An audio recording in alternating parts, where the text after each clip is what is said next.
आज से लगभग 2 साल पहले की बात है, जब मैं एक एविड रीडर नहीं था। मैं बुक्स पढ़ता नहीं था। मैं लगभग साल में 1 किताब या फिर 2 किताबें पढ़ लेता था, लेकिन उससे मैं पढ़ता नहीं था। लेकिन आज 2 साल बाद मैं लगभग 42 बुक्स से भी ज्यादा बुक्स को पढ़ चुका हूं और एक बुक रिव्यू चैनल भी खोल के रखा है। तो आखिर मैंने इतना सब कुछ सिर्फ और सिर्फ 2 साल में कैसे अचीव किया? आज इस वीडियो के अंदर हम उन्हीं सब बुक्स के ऊपर बातें करने वाले हैं जिनको मैंने एज ए बिगिनर आज से 2 साल पहले पढ़ा था, जिन बुक्स ने मुझे हेल्प किया है एक रीडिंग हैबिट बिल्डअप करने के लिए। अगर आप भी एक रीडर है तो कमेंट सेक्शन में जाकर यह बताना कि आपके जिंदगी का वो पहला किताब कौन सा था जिसने आपको इंस्पायर किया और भी ज्यादा बुक्स पढ़ने के लिए। नमस्कार दोस्तों, मेरा नाम है हिमांशु शर्मा। मैं इस चैनल पे ऐसे ही बुक रिलेटेड कंटेंट्स को बनाता रहता हूं। तो अगर आप एक ऐसे इंसान है जिसको ऐसे बुक रिलेटेड कंटेंट्स को देखना पसंद है तो प्लीज मेरे चैनल को सब्सक्राइब जरूर करना। अब अगर बुक की बात करूं तो आज से लगभग 2 साल पहले जो मैंने पहली किताब खरीदी थी पढ़ने के लिए वो थी can love happen twice by Ravinder Singh. उस समय लव स्टोरीज का बहुत ज्यादा क्रेज चल रहा था, लोग बहुत ज्यादा चेतन भगत के बुक्स पढ़ रहे थे। तो मैंने अपने एक रीडर दोस्त को भी बोला था कि ऐसा कोई एक बुक पढ़ना है, एक अच्छी लव स्टोरी का बुक बता।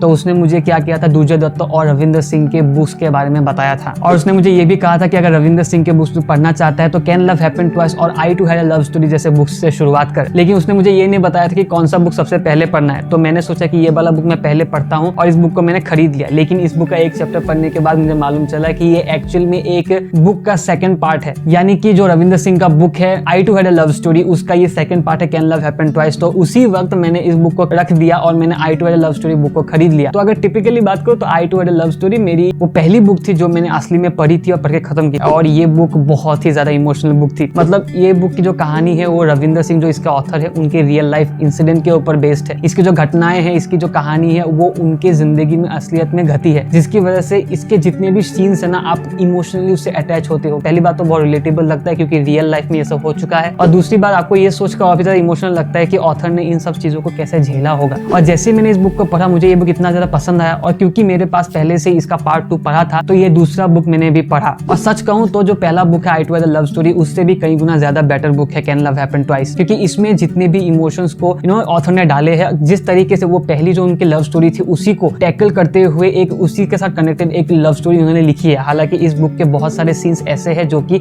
उनके रियल लाइफ इंसिडेंट से इंस्पायर्ड नहीं है या फिर रियल लाइफ घटनाओं से बेस्ड नहीं है। और साथ ही साथ ये बुक भी बहुत ज्यादा इमोशनल है। आखिरी तक आते आते इस बुक को पढ़ते पढ़ते तो मैं बहुत ज्यादा इमोशनल हो गया था, और इसी की वजह से उस समय मुझे ऐसा लग रहा था कि मुझे और ज्यादा इमोशनल बुक्स नहीं पढ़ना है, मुझे और ज्यादा लव स्टोरीज नहीं पढ़नी है। तो क्योंकि मुझे लव स्टोरीज पढ़ना नहीं था, इमोशनल बुक्स पढ़ना नहीं था, तो मैं कुछ ऐसे बुक्स के सर्च में लग गया जो बुक्स मुझे एंटरटेन कर सके। और उस समय चेतन भगत के बुक्स का बहुत ज्यादा क्रेज था। मेरे जितने भी दोस्त थे वो सब लोग जो है चेतन भगत के बुक्स को पढ़ रहे थे। तो मैंने भी सोचा कि मैं भी चेतन भगत का कोई ना कोई एक बुक पढ़ लेता हूँ। लेकिन चेतन भगत के मैक्सिमम लव स्टोरीज थे, और क्योंकि मुझे लव स्टोरीज पढ़ने का मन नहीं था तो जब मैंने सर्च किया तो मुझे एक ऐसा बुक मिला जो कि एक फुल पैकेज था, और वो था 3 mistakes of my life by Chetan Bhagat. ये कोई लव स्टोरी नहीं है चेतन भगत का, बल्कि ये एक फ्रेंडशिप की स्टोरी है। ये 3 दोस्तों की कहानियां हैं। हाँ, इसमें लव स्टोरी भी है लेकिन इसमें ड्रामा भी है, एक्शन भी है, लव स्टोरी भी है, फ्रेंडशिप भी है। इस बुक में दिखाया गया है कि किस तरीके से 3 दोस्तों के फ्रेंडशिप में बहुत सारे प्रॉब्लम्स आते हैं, इश्यूज आते हैं, वो एक दूसरे से बात करना छोड़ देते हैं, लेकिन फिर भी उनकी दोस्ती इतनी ज्यादा स्ट्रॉन्ग होती है कि वो फिर से दोस्त बन जाते हैं। और साथ ही साथ उनके लव लाइफ को भी दिखाया गया है। काफी ज्यादा इंटरेस्टिंग लव स्टोरी भी इस बुक में इंक्लूडेड है, और साथ ही साथ जो फ्रेंडशिप का टच इस बुक ने दिया है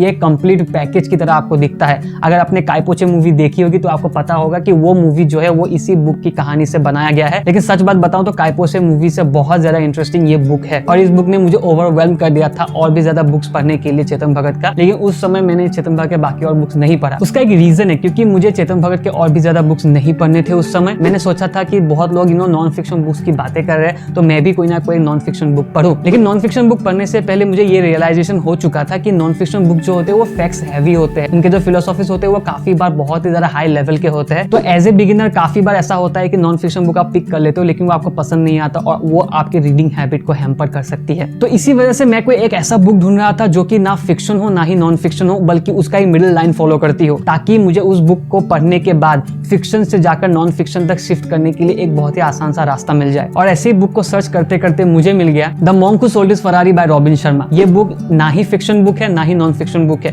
क्यों मैं आपको बताता हूँ, क्योंकि इस बुक की जो कहानी है वो पूरी की पूरी फिक्शनल है, फिक्शनल वर्ल्ड के ऊपर बेस्ड है, लेकिन इसके जो फैक्ट्स है, जो टीचिंग्स है, जो फिलोसॉफीज है, वो रियल लाइफ प्रैक्टिकल फिलोसॉफीज है, वो रियल लाइफ में आज भी बहुत ज़्यादा रेलिवेंट है। इसी वजह से ये बुक काफ़ी ज़्यादा पॉपुलर है। और वही नहीं, बल्कि उस वक्त मुझे स्पिरिचुअलिटी के ऊपर बहुत कुछ जानना था, तो इसी वजह से मैंने इस बुक को पिक किया था और इस बुक ने मुझे डिसअपॉइंट नहीं किया है। इनफैक्ट मैं ये कहूँगा कि इस बुक ने आग में घी डालने का काम किया है, यानी कि जो मेरे अंदर आग थी बुक्स पढ़ने की, उसमें घी डालने का काम इसी बुक ने किया है। ये बुक मुझे इतना ज़्यादा पसंद आया, इतना ज़्यादा पसंद आया, उस समय मैंने इस बुक को अपना फेवरेट बुक से बना लिया था और अब तक यही एक सिंगल बुक है जिसको मैं 3 बार अपने लाइफ में पढ़ चुका हूँ। मेरा यही वो बुक है जिसने मुझे बहुत ही ज़्यादा इंस्पायर किया नॉन फिक्शन बुक्स को पढ़ने के लिए। और इसी बुक को पढ़ने के बाद मैंने बाकी नॉन फिक्शन बुक्स भी खरीद लिया, जैसे कि think like a monk by Jay Shetty, then power of subconscious mind and think and grow rich by Napoleon Hill. और ये बुक्स भी बहुत ज़्यादा ईजी थी इस बुक को छोड़ के।